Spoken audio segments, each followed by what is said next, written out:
કેમ છો મિત્રો? આ છે આપણી ગુજરાતી બાળવાર્તાઓની સિઝન 2 એપિસોડ 2. આજની વાર્તાનું નામ છે ગધેડો અને ફૂલ. લેખક છે ઘનશ્યામ દેસાઈ. એક હતો ગધેડો. ફૂલ એને બહુ ભાવે. કોઈ સારું ફૂલ જુએ એટલે તેના મોંમાં પાણી છૂટે. પહેલો તો ગધેડો કહે, લાવને ફૂલ સૂંઘી તો જો. આમ કહી એ ફૂલ સૂંઘવા જાય, પણ ફૂલ સૂંઘતા સૂંઘતા જ એનાથી રહેવાય નહીં. તરત જ એ જીભ બહાર કાઢે અને ફૂલને પટ કરતા મોંમાં મૂકી દે. એક દિવસ ગધેડો મેદાનમાં ચરતો હતો. બાજુમાં તળાવ હતું. તળાવને કાંઠે એણે એક ફૂલ જોયું. ફૂલ તો મોટું અને રંગબેરંગી હતું. ગધેડો ફૂલ પાસે દોડી ગયો. ફૂલ સૂંઘવા એમાં મોં નાખ્યું, પણ ફૂલમાં એક મધમાખી રસ ચૂસતી બેઠી હતી.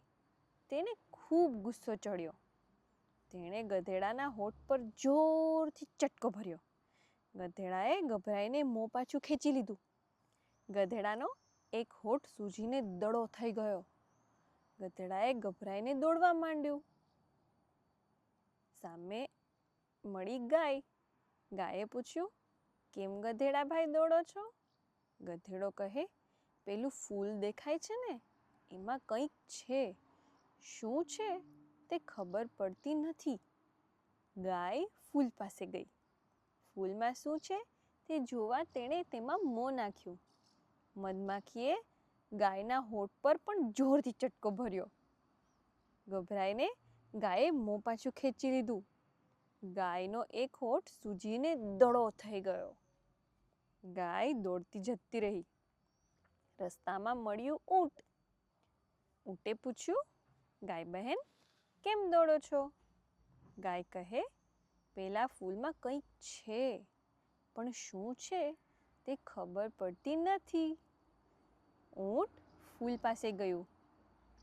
ફૂલમાં શું છે તે જોવા તેણે પણ અંદર મોં નાખ્યું. મધમાખીએ ઊંટના હોઠ પર પણ જોરથી ચટકો ભર્યો. ઊંટનો એક હોઠ સૂજીને દડો થઈ ગયો. ઊંટ દોડતું જતું રહ્યું. રસ્તામાં ગધેડો તળાવના પાણીમાં મોં નાખીને ઊભો હતો. ગધેડાએ પૂછ્યું, ઊંટ ભાઈ કેમ દોડો છો?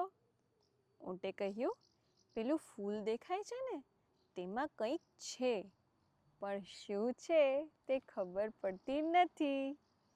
ગધેડો ફૂલ પાસે ગયો. અંદર શું છે તે જોવા તેણે ફરીથી ફૂલમાં મોં નાખ્યું. મધમાખીએ ગધેડાના બીજા હોઠ પર પણ જોરથી ચટકો ભરી લીધો. ગધેડાનો તો બીજો હોઠ પણ સૂજીને દડો થઈ ગયો. આ જોઈને બધા પ્રાણીઓ કહેવા લાગ્યા, જેનો એક હોઠ સૂજીને દડો થાય તેનું નામ ગાય, ભેંસ કે ઊંટ. જેના બે હોઠ સૂજીને દડા થાય તેનું નામ ગધેડો. મિત્રો, તમે ધ્યાન દીધું છે કે ગધેડાના બે હોઠ સોજેલા છે કે નહીં? ગાયના અને ઊંટના એક હોઠ સોજેલા છે કે નહીં? તમે ધ્યાન દો અને જુઓ તો મને જરૂરથી કોમેન્ટ કરજો.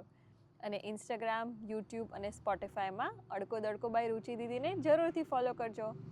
નવી વાર્તા સાંભળવા માટે ફરી મળીશું. ત્યાં સુધી આવજો.